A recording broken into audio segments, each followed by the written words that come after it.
فإنكم وما تعبدون ما أنتم عليه بفاتنين।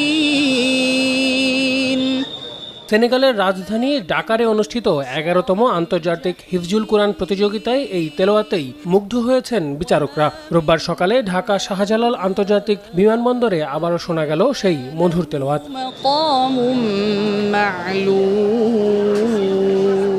এবারের আসরে হাফেজ আবু রায়হান বিশ্বের 30 দেশের 55 প্রতিযোগীদের মধ্যে প্রথম স্থান অর্জন করেন। দেশে পৌঁছানোর পর দেশের বিশিষ্ট আলেম ওলামা এবং সর্বস্তরের মানুষ বিমানবন্দরে তাকে ফুল দিয়ে সংবর্ধনা জানায়। আর এই অর্জনের মাধ্যমে বিশ্বমঞ্চে দেশকে সম্মানিত করতে পারার অনুভূতি প্রকাশ করেন। তিনি মনে করেন তার এই অর্জন ভবিষ্যতে আরও হাফেজদের অনুপ্রাণিত করবে এবং দেশের নাম আরও উজ্জ্বল হবে।